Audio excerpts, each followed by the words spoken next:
What if the way you've been walking your entire life, the exact way your body moves down the hallway, across the parking lot, into the kitchen, was quietly working against you? And what if the fix wasn't a new medication, a new supplement, or a new piece of equipment, but something so small that most doctors never even think to mention it in a 12-minute appointment? Today I'm going to show you exactly what that one change is, why it matters so much more after 70 than at any other point in your life, and how to start making it before you even finish watching this video. But I want you to stay with me until the very end, because I'm going to share the exact number. A single number your doctor can measure in under 30 seconds. That research has linked to how many more years you may have left. Most people have never heard of it. By the end of this video, you will never forget it. I know exactly how you feel. You've done everything you were told to do.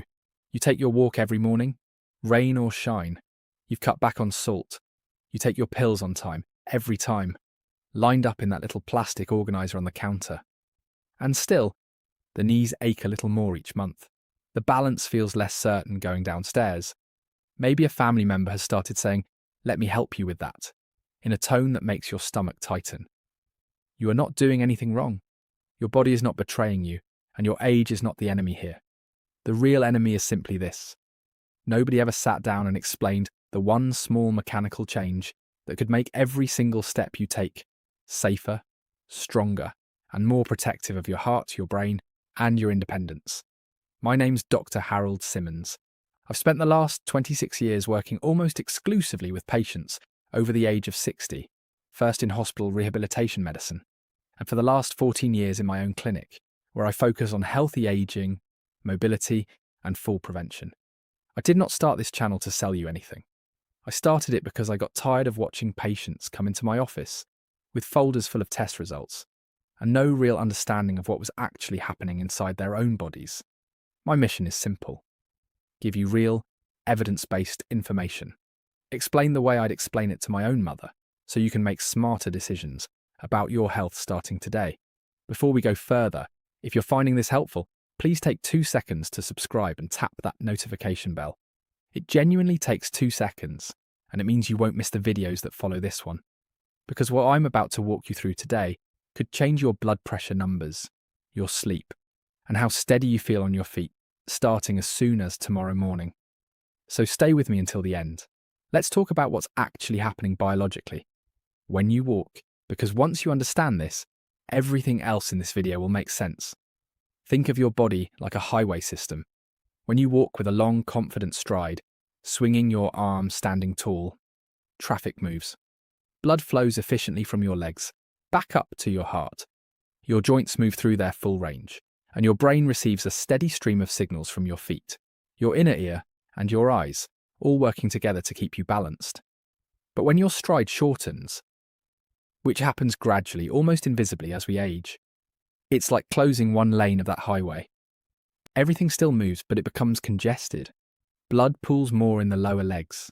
The muscles that stabilize your hips and lower back stop firing the way they should, and your brain gets a weaker, less reliable stream of balance information. This isn't guesswork. A landmark study published in the Journal of the American Medical Association in 2011, led by researchers at the University of Pittsburgh, followed thousands of older adults and found that simple walking speed, how fast someone naturally walks over a short distance, was one of the strongest predictors of survival in people over 65, in some cases rivaling traditional measures like blood pressure or cholesterol. Faster, more efficient walking wasn't just a sign of health, it appeared to actively support it. Think about why that might be true for a moment, because it isn't magic, it's mechanics. Every time your foot pushes off the ground with a full, confident stride, you're contracting the large muscles in your calves and thighs in a way that squeezes blood back up toward your heart.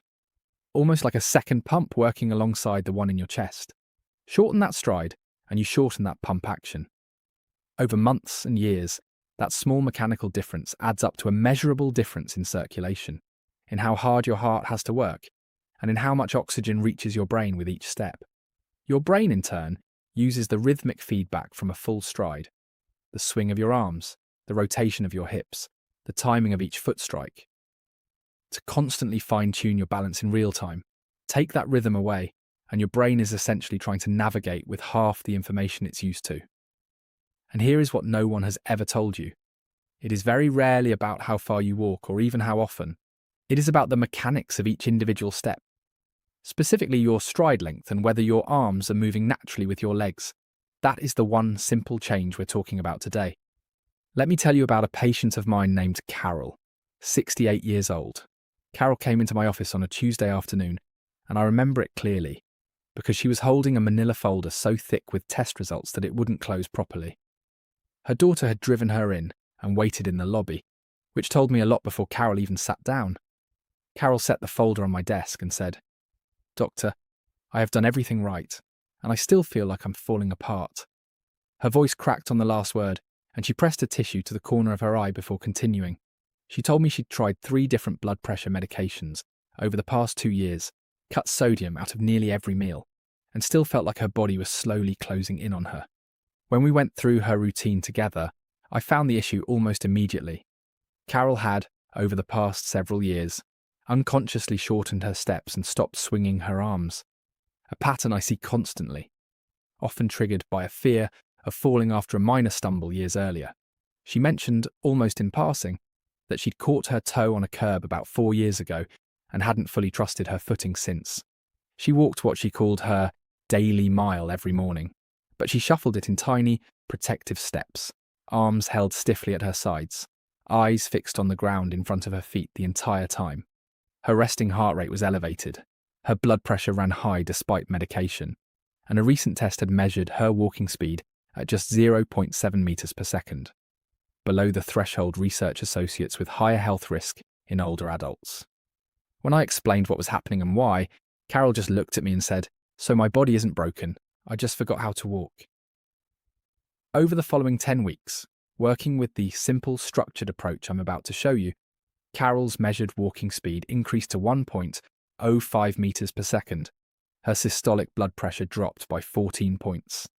And, perhaps most tellingly, she told me she no longer felt the need to hold the railing going down her own front steps. Her daughter, at that same visit, mentioned that Carol had started taking the dog around the block twice instead of once. "I got my stride back," Carol told me at her last visit, "and I think I got a piece of myself back with it." Now let me explain exactly how to do this correctly, because the details matter enormously here. The first thing you need to do is lengthen your natural stride by a small, specific amount. Not by taking giant, unnatural lunges, but by consciously pushing off a little more firmly through your back toes with each step, which naturally extends how far your leg travels before your front foot lands. A good target is increasing your stride by roughly 2 to 3 inches per step, which you can practice by walking along a hallway and noticing where your heel lands compared to before. The second thing is arm swing, and this is the piece almost everyone neglects. Your arms should move in a natural, opposite rhythm to your legs. Right arm forward with left leg, left arm forward with right leg, with your elbows bent at roughly a 90-degree angle. This isn't decorative. That arm movement helps rotate your torso slightly with each step, which activates your core stabilizing muscles and directly assists your balance system. And here is something very few people know.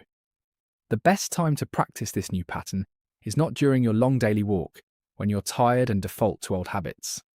It's during short, deliberate practice sets of 60 to 90 seconds, 2 or 3 times a day, where you walk slowly and intentionally down a hallway or across your living room, focusing entirely on stride length and arm swing with no distractions. Doing this consistently for about 2 to 3 weeks is typically enough for the new pattern to start becoming automatic, so that it carries over naturally into your regular daily walks without you having to think about it constantly. A few more specifics that make a real difference. Do these practice sets on a flat, familiar surface first. Your hallway, your kitchen floor, a quiet stretch of sidewalk you know well. Before ever trying the new stride on uneven ground or in a crowded space, keep your chin level and your shoulders relaxed and pulled gently back rather than hunched forward, since a rounded upper back will quietly cancel out even a perfect stride and arm swing. If you use a cane or walker, don't abandon it. The same principles of a taller posture, a longer push-off, and a steady forward gaze still apply, and your physical therapist can show you how to adapt the arm swing safely on your non-device side. And if at any point during practice you feel dizzy, unsteady, or short of breath, stop immediately, sit down, and mention it to your doctor before continuing. This is meant to be a gentle, gradual adjustment, never a strain. Now let's talk about the 3 mistakes I see constantly, because avoiding these is just as important as the technique itself. The first mistake is looking down at your feet while walking. People do this because it feels safer.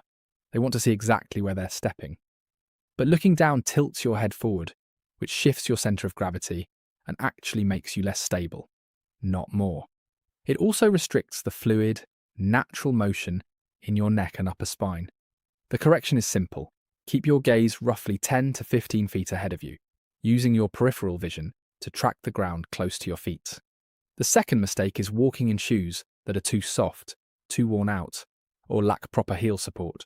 People often think a cushioned, comfortable shoe is automatically the safest choice, but an unstable sole can actually undermine the very balance signals your feet are supposed to be sending to your brain.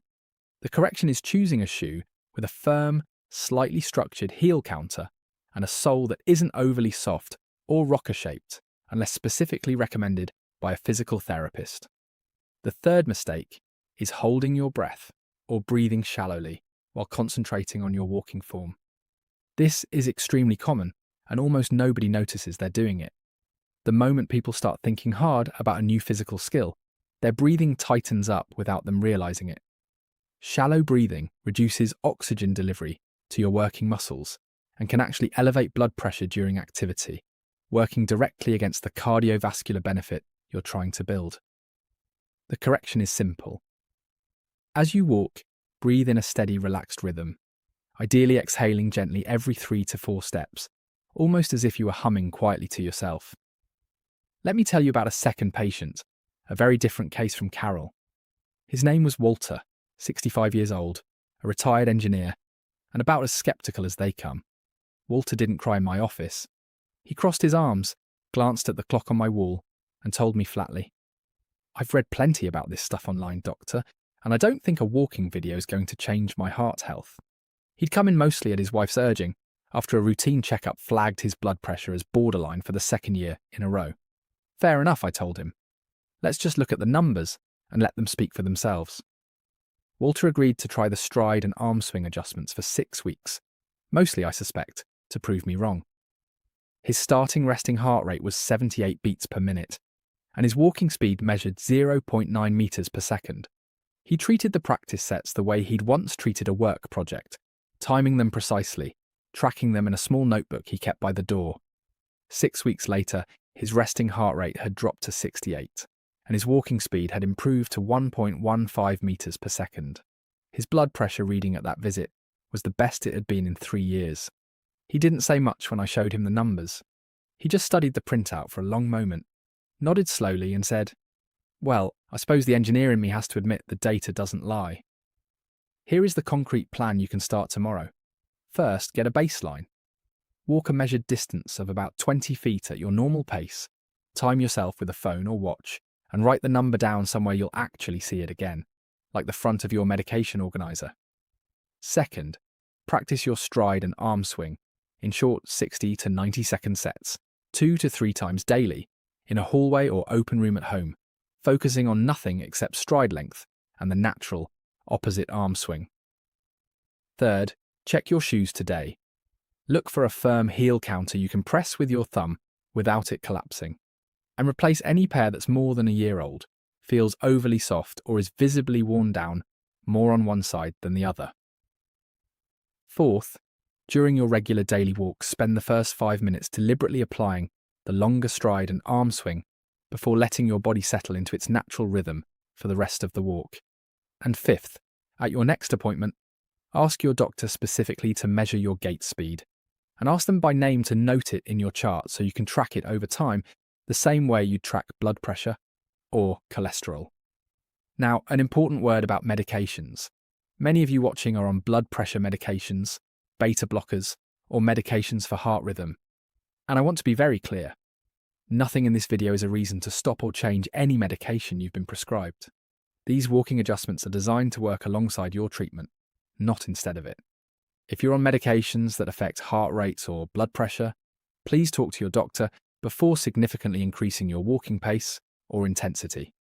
And always tell your doctor about any changes to your activity level, just as you would tell them about a new supplement or dietary change.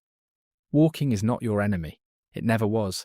What was truly working against Carol, and against so many of my patients, was never their age or their bodies failing them. It was simply a slow, invisible drift away from the mechanics their bodies were built to use, combined with nobody ever taking the time to point it out. I think about what Carol said to me in that very last appointment more than almost anything else a patient has ever told me. She said, "I didn't need a new body, doctor. I just needed someone to hand me back the instructions." That is exactly what I want for you. That the right information, explained clearly, gives you back a sense of control over your own health. This video is intended for informational and educational purposes only, and is not a substitute for personalized medical advice. Please consult your own doctor before making changes to your exercise routine, especially if you have existing heart, joint, or balance conditions. If this video gave you something useful today, please take a moment to like it. It genuinely helps this information reach more people who need it. And please subscribe, because I'll be walking through more of these small, evidence-based changes in the videos ahead. If you have a parent, a spouse, or a friend who's been struggling with balance, or has mentioned feeling unsteady on their feet, please share this with them directly. This is exactly the kind of thing they need to see. Down in the comments, I'd love to know your current walking speed, if you've ever had it measured, or simply how your balance feels day to day right now. And if you want to go deeper on this topic, my next video is called One Simple Change to How You Walk That Could Save Your Life. After 70. Part 2, where I'll cover the specific stretches that make this new stride pattern feel effortless within days rather than weeks. Turn on notifications so you don't miss it. I'm Dr. Harold Simmons, and remember, every step you take is a choice, and today you have the information to make it the right one. See you in the next one. In Tidamai Satika.